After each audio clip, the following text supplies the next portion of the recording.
VSCC 24 news, सच के आगे कोई नहीं। मध्य प्रदेश के सीएम मोहन यादव ने एक्स पर वीडियो पोस्ट करते हुए लिखा कि आज डॉक्टर अंबेडकर जी के नाम पर जो कांग्रेस के चित्र ग्वालियर में घड़ियाली आंसू बहा रहे हैं, उसी कांग्रेस ने बाबा साहेब को जीते जी कई त्रास दिए। वहीं दिल्ली में उनके अंतिम संस्कार के लिए भी अवसर न देने वालों का सच जानती है। और क्या कुछ उन्होंने कहा, चलिए आपको सुनाते हैं। आपातकाल दिवस, काला धब्बा, गणतंत्र के ऊपर तमाचा। कांग्रेस ने आज ही के दिन 1975 में 25 और 26 की रात ये जो कलंक लगाया था, इंदिरा गांधी जी ने अपने चुनाव हारने के बाद कोर्ट के द्वारा दिए गए निर्णय के परिप्रेक्ष्य में, चूंकि कोर्ट ने उनके चुनाव का योग्य बताते हुए राजनारायण जी को विजयश्री देने का निर्णय सुनाया था। लेकिन जैसा कि होता है, कांग्रेस हमेशा अपने व्यक्तिगत स्वार्थ के लिए कानून, संविधान, व्यवस्था, किसी नियम को नहीं पालन करती है। और अंबेडकर जी के लिए आज ग्वालियर में कांग्रेस के मित्र घड़ियाली आंसू बहा रहे हैं। वो बेहतर होगा कि उपवास में याद करें कि अंबेडकर जी को जीते जी उनने कितना त्रास दिया है। अंबेडकर जी को जीते जी जिस संविधान निर्माता ने संविधान बनाया, उसको उस निर्वाचन की प्रक्रिया से उस पार्लियामेंट में भी नहीं जाने देने का पाप अगर किसी के सिर पे है तो कांग्रेस के सिर पे है। कांग्रेस ने उनको एक भी चुनाव जीतने नहीं दिया। उपचुनाव जब उनके दो पार्टी के जीते, एक उपचुनाव में उनके सदस्य ने इस्तीफा देकर उनको निर्वाचन का मौका दिया, तो प्रधानमंत्री रहते हुए तत्कालीन प्रधानमंत्री श्रीमान जवाहरलाल नेहरू उस उपचुनाव में भी प्रचार करने गए और वहां पर भी उनकी आत्मा उनको हरा करके मानी।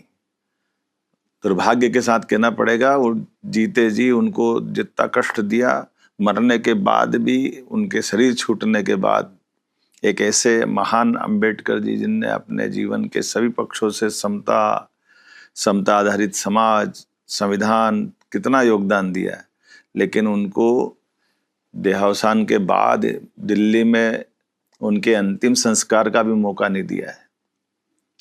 मजबूरी में उनकी उस मृत शरीर को लेकर के हवाई जहाज से बंबई जाना पड़ा। और उससे बढ़कर के कांग्रेस के लोगों ने अन्याय करते हुए उस विमान के किराए का वसूली भी उनकी पत्नी से की। कल्पना कर सकते कि कांग्रेस कहां तक नीचे जा सकती। जीते जी उनको काम नहीं करने देती है, जीते जी उनके कष्ट बढ़ाती है, हारने के मजबूर करती है, शरीर छूटने के बाद जलाने का मौका नहीं देती। जिस विमान से ले जाते हैं उस विमान का किराया उनकी पत्नी से वसूल करती। तो आज का दिन अच्छा है, ग्वालियर में कांग्रेसी मित्र उपवास कर रहे हैं। बेहतर होगा कि वो अपने उस कांग्रेस के अतीत के पापों की क्षमा प्रार्थना करें।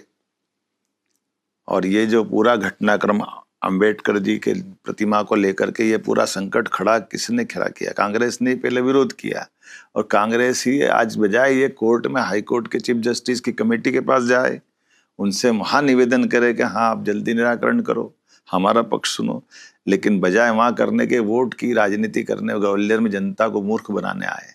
जनता सब जानती है और बहुत अच्छा संयोग है। जिस दिन वो संविधान की आत्मा रोई थी, संविधान के साथ अन्याय करा था कांग्रेस ने, उस दिन उनने उपवास करते हुए ये दोनों झूठ के पर्दे खुलेंगे।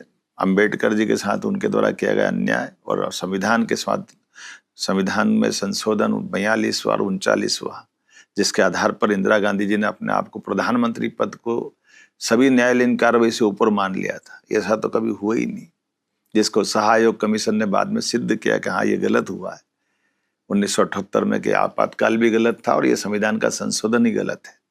इससे बढ़कर क्या होगा? तो बेहतर होगा कांग्रेस अपनी आत्मा के अंदर टटोले और लोकतंत्र की भावनाओं को जाने। जनता इसीलिए उनको घर बिठाती है और ऐसी हरकतों से